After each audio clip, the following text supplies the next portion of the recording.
Have you ever sat in a room full of noise? Your phone buzzing, messages piling up, thoughts racing like traffic, and still felt completely alone? Have you ever walked through a season where you kept asking for answers, for signs, for anything that would break the silence, and all you got was more silence? It's hard. It's frustrating. And for many of us, silence feels like absence. But what if I told you the silence wasn't a punishment, it was preparation? What if the quiet was the very place where heaven leans in? We often assume that when we can't hear God, He's far. But maybe He's been close all along. Maybe it's just now that your heart is finally still enough to notice. Because the real breakthroughs don't happen in noise. They begin in stillness. Stillness isn't passive. It's not laziness. It's the most powerful thing you can practice in a world addicted to hustle. You see, there's a kind of stillness where the heart is no longer fighting to prove itself, no longer performing, no longer begging for validation. It's the kind of stillness that clears away the fog and reveals truth. In that stillness, you don't just feel better, you begin to see better. You hear more clearly. Not the opinions of others, not the lies of self-doubt, but something deeper, the gentle pull of God's voice, reminding you who you really are. That still, small voice doesn't shout. It doesn't pressure. It whispers in love. It steadies you. And it begins to reshape your choices, your relationships, your direction, not through force, but through peace. Because peace isn't a mood. It's not something you find in a vacation or in a moment of escape. Peace is power. Peace is what allows you to be in the middle of chaos and still move with clarity. It's the posture of someone who knows they're not alone. And I'm not talking about the kind of peace the world offers, peace that depends on things going right. I'm talking about the kind that holds you even when everything is falling apart. That kind of peace comes from one place, from walking closely with the one who said, "Follow me, and I'll give you rest for your soul." When you start choosing stillness over striving, when you stop rushing to fill every silence, when you finally breathe and listen, you'll find that clarity begins to rise. It doesn't come from figuring it all out. It comes from trusting the one who already has. And that's when something amazing begins to happen. You start to discern, not just with your brain, but with your spirit. You begin to sense things you used to miss. You'll feel nudges. Don't go there. Call that person. Wait before making that decision. And you won't be able to explain it with logic, but you'll know it's real. That's what true discernment is. It's not suspicion. It's not judgment. It's a deeper knowing. It's when heaven's wisdom starts flowing into your everyday life. You'll know when to speak up and when to stay quiet. You'll know when to step forward and when to wait. And this discernment doesn't come from more information. It comes from intimacy. From staying close to the voice that knows the beginning and the end. From walking with the one who sees what we can't. The world tells you to move fast, react quickly, speak louder, post more, always be seen. But discernment tells you to slow down, to listen, to respond instead of react. And here's the real gift. It protects you. It keeps you from wasting energy on things that were never yours to carry. It saves you from relationships that look right but drain your soul. It leads you into places where you were meant to be. That's not pressure, that's grace. Because grace doesn't just cover your past. It empowers your steps forward. And when you begin to live by discernment instead of by default, you don't walk in circles anymore. You walk in purpose. You stop chasing what you thought you wanted and start receiving what you were always meant for. And in the middle of all this, stillness, discernment, peace, there's a deeper transformation happening. You begin to realize peace is not your escape. Peace is your weapon. Because when you're grounded in peace, the enemy can't manipulate you. He can try to sow fear, make you question your worth, remind you of every failure, whisper lies in your tired moments, but peace says otherwise. Peace reminds you, you've already been chosen. You're already being guided.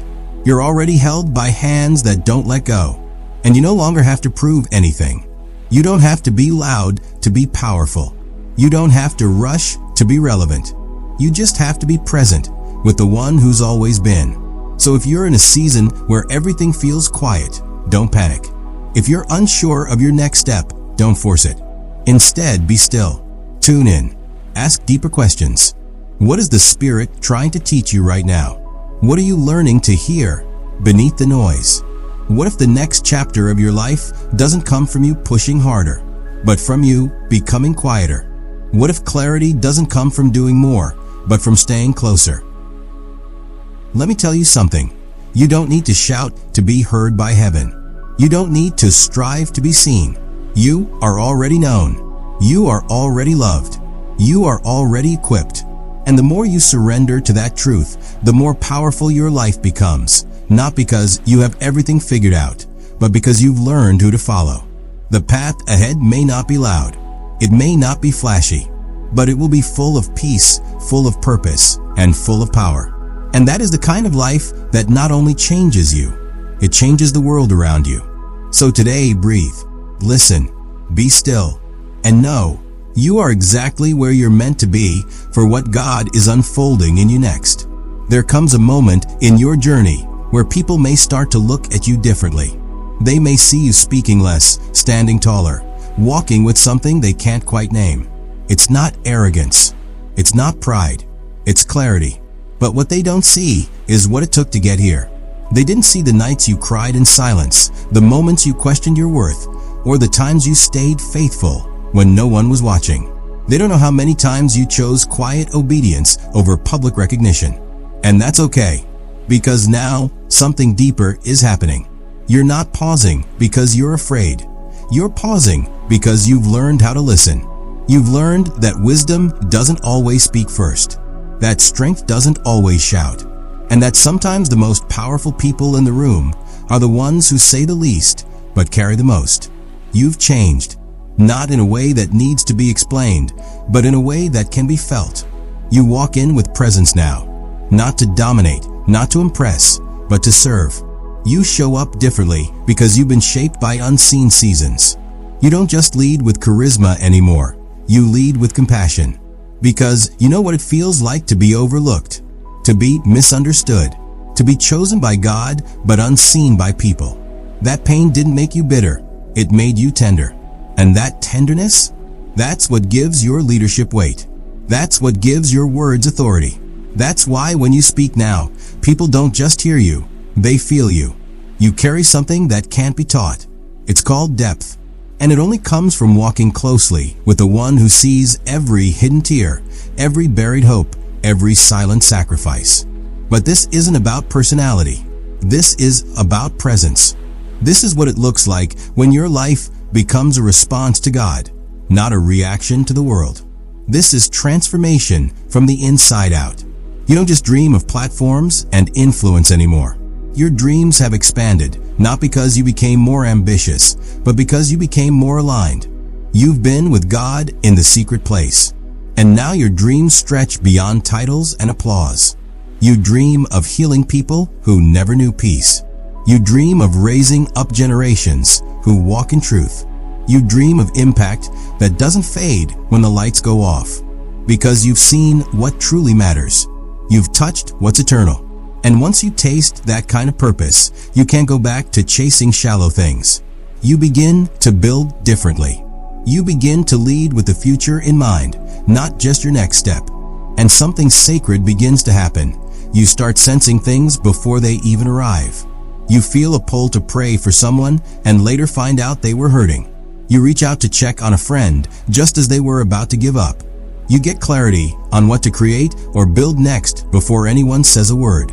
That's not pressure. That's spiritual awareness. That's what happens when your spirit is awake. It's not performance. It's not control.